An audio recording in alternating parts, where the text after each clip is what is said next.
defence बर'खौ specially फेजेननो थाखाय जों थाङै जों माने मिथिं खालामहैगोन बे डिफेन्स बर'आ बर' जाथिखौ थगायबोदों आरो दुलाराय बर' फरायसा आफादनि जायनाखि इमेज बड'फा उपेन्द्र ब्रह्म दैदेननाय बे बर' फरायसा आफादखौ बे माने लासिंसिं खालामदों बियो बदनाम खालामदों गथिखे बे डिफेन्स बर'खौ दिनै जेराव थाया बेखौ फेजेननांगौ बेखौ देरहानाङा आरो बर'फ्रा खुनु बेनो भट होनाङा बर'आ इउपिपिएल दोलोआव जयेन जाबाय मा बुंगोन बेबो लेटसो जादों बे आगोलावनो जयेन जाखानांगौमोन माने बे जेसेबां एबसुआव माने थाबाय थादोंमोन प्रेसिडेन्ट हिसाबै बे एबसुनि गोथारथिखौ बे लाखियाखै बे राजनिति हान्जा इउपिपिएलनि माने सासे दैदेनगिरि बादि बे खामानि मावबाय थादों दा बिराद बदनाम खालामदों बे एबसुखौ दा बेजों इउपिपिएलआव जयेन जाबाय दा बेल' नङा जों लुबैदोंमोन जे एबसुनि गोथारथिखौ लाखिनांगौ बेखायनो बेजों जायनाखि लोगोफोर दं माने खनिन माने बसुमतारी ओमफ्राय दा धोरोमदाव औवारि दा बिसोरबो एबसुआव थाबाय थानो दरखार गैयामोन बेबो जयेन जानांसिगोन बिसोरबो जों मिथिखागौ बयबो बिसोर इउपिपिएल मानसि दा बिसोरो जे इउपिपिएल खालामबाय थादों दा दिनै एबसुनि बे जायनाखि मान इज्जत बेखौ बिसोर नस्थ' खालामगोन बिसोरखौ बिसास खालामनो थान मोनगोन ओंखायनो बिसोरो जयेन जानाया मोजांमोन इउपिपिएलआव थाबैनो जों बेखौ लुबैदों आरो लोगोसे माने जोंहा माने डिफेन्स बर'आ जे खोथा बुंगासिनो दं गावखौ माने जाथिनि मावनो थाखाय पिपिबाबो इउपिपिएलआबो मोनसे स्पेस होनांगौ सेफ स्पेस होनांगौ सेफ जायगा देरहानांगौ नांदों दा जों खिन्थु बुंनो लुबैयो डिफेन्स बर'आथ' जाथिनिफ्राय जेबो मावाखैबो जाथिखौ माने थगायबोदों जाथिखौ गुलाय गुजाय खालामबोदों जाथिखौ आलाय सिलाय खालामबोदों एबसुखौ बदनाम खालामबोदों बेखौ डिफेन्स बर'आ खालामबोदों बेखौथ' बे नंखाय बुंनो हाया बे दा जों बेखौ बोराबनाय खावना बे जाथिनि सेन्टिमेन्टजों खामानि मावाखै जाथिनि इस्युआव मोनसेबो नांबोआखै बेखायनो जोंखौ बोराबदों दा दिनै माने इलेक्सन कमिसना आसामाव बिटिसिआव माने गासै 15टा रिजार्भ समस्ति होबाय माने एमएलए समस्ति हरबाय दा बे एमएलए समस्तिया शेड्युल ट्राइब एरिया हिसाबै शेड्युल ट्राइब खुंथाइ हिसाबै शेड्युल माने खुंथाइ हिसाबै 6 शेड्युलनि आन्दाराव खुंनाय हिसाबै बे 15टा जायनाखि एमएलए समस्ति बे गासैबो माने ट्राइबेलनि थाखाय रिजार्भ जानांगौ दा जों बेखौ लानानै जों गोबां माने डेलिगेसनसिम थांनानै बुंदोंमोन खिन्थु डिफेन्स बर'मोनहा जेबो बुङासै बिथांमोनहा बे इलेक्सन कमिसना जेब्ला 6टाल' जोंनो सिट रिजार्भ खालामनो हायो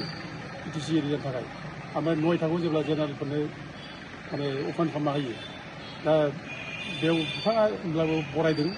सिबिदों मोनदों रंजादों बिसोरो फुरथि खालामदों आरो लोगोसे जायनाखि दरंनि जायनाखि उदालगुरि एमपि सिट बे एमपि सिटखौबो जों एसटि जानांगौ होनना जों बिदोंमोन मानोना 6 शेड्युल एरियायाव माने एमएलए एमपि सिटआ रिजार्भ जायो ट्राइबेलनि थाखाय दा जों बेखौ बिदोंमोन खिन्थु बिथाङा बे समावबो जेबो बुङासै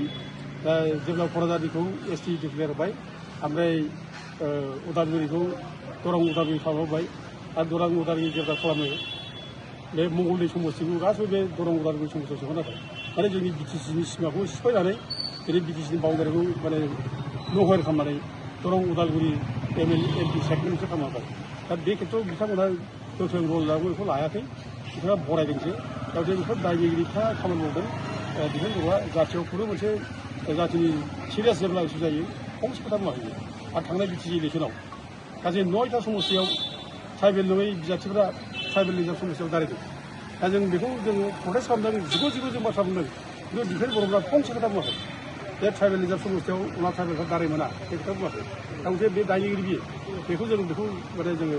गोरों लायाखै आरो बिनि बादैबो जेब्ला माने बिटिसिआ 2003आव एकर्ड जायो बिटिसि एकर्ड जायोब्ला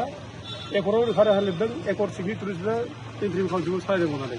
ओमफ्राय एकर्ड सिगनेटारिसफ्रा इन्ट्रिम काउन्सिल सालायनानै थाबैनो बाउन्डारि बानायनांगौ ओमफ्राय लोगोसे बिटिसिनि जायनाखि रिजार्भ समस्तिफोर कनस्टिटुन्सिफोर बेखौ बायनांगौ होननानै गभर्नमेन्ट अफ इन्डिया एकर्डआव बुंनो हादों दा बेनिखायनो हाग्रामा अरनबारिया एकर्ड खालामनानै लाबोनानै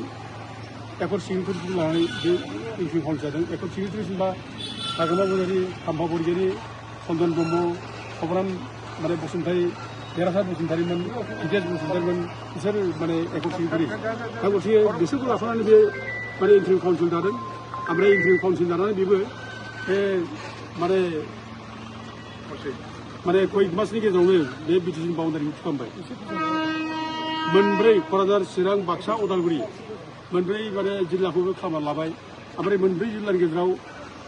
गासै 40टा समस्ति बानाय लाबाय दा 40टा समस्तिनि गेजेराव दा 30टा समस्तिखौनो बिटिसिनि ट्राइबेलफोरनि थाखाय रिजार्भ खालामबाय 10टाखौ माने बयबो हगारबाय मोनबाया अपेन फर अल ओमफ्राय मोनबाया जेनेरेलफोरनि रिजार्भ बिदि खालामबाय मोजां माबा खालामदों दा गथे बेखौ मावखांनायनि उनाव इलेक्सन जाबाय 2005आव दा जितु गभर्नमेन्ट अफ इन्डिया हाग्रामायावनो दायथ' हरबाय जेब्ला एकर्ड सिग्नेटरि हिसाबै बिदि सालायनो दा गथे बेनो सानसे मावनांगौ बेनो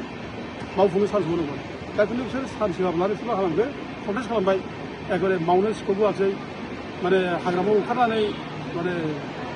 उर्फावग्रा ब्रह्मखौ सिफ खालामनो नाजाबाय गन्दगल जाबाय दा बिदि गन्दगल जायै नै बिसोर माने प्रक्सि मोनसे आन्दलन खालामबाय बड'लेण्डनि जेबो गैया जेब्ला एकर्ड जाहां माबाने एनडिपिजों बेखौ बिसोरो माने आनडिउ एडभान्टेज लानानै बिसोर गावसोरसो एकर्ड खालामनो हाफैबाय दा बिसोरो बे समाव बड'लेण्ड रायजो मोननोसै होननानै बर' हारिनिफ्राय जाम्बा जाम्बिनिफ्राय थै सहि लादों बिसोरो थैनि सहि गोरिब गुन्द्रा जाम्बानिफ्राय थै सहि लानाय मेमन हैदों बिसोरो दा दिनै बे थैनि सहि लानाय मेमन हैनायनि उनाव दिनै मा लाबोगोन बिसोरो बिसार सुथि खालामनानै रायजो नांलिया होननानै बेसेबां गिदिर अफराद बियो रायजो नांलिया आरो लोगोसे बे बिटिसि मोनखानाय गामि जायनाखि जाहा दंमोन 3000 अनास्था गामि बे 3000 अनास्था गामिनिफ्रायनो नान ट्राइबेल गामिखौ दानख'नायनि बिसोर एकर्ड खालामना लाबाय दा डिफेन्स बर'आ बेनि थाखाय दायनिगिरि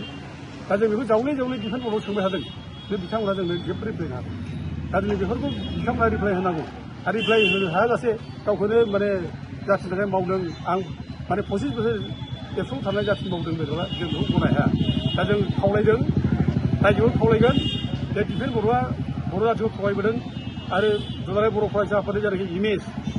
बड'फा उपेन्द्र ब्रह्म दैदेननाय बे बर' फरायसा आफादखौ बे माने लासिंसिं खालामदों बियो बदनाम खालामदों गथिखे बे डिफेन्स बर'खौ दिनै जेराव थाया बेखौ फेजेननांगौ बेखौ देरहा होनाङा आरो बर'फ्रा खुरै बेनो भट होनाङा जों बेखौ दिनै माने खावलायहो रायजो राजाफोरखौ आरो जोंबो केम्पेनाव ओंखारगोन डिफेन्स बर'खौ स्पेसियेलि फेजेननो थाखाय जों थाङै जों माने मिथिं खालामहैगोन दा रायजो राजाखौ जों बयखौबो खावलायहरो जाहाथे डिफेन्स बर'नो जाहाथे जों रावबो सासे भट होआ बे बर' हारिखौ थगायदों मानसि बे थगायग्रा मानसिनो जों भट नाङा आं रायजोखौ खावलायहरो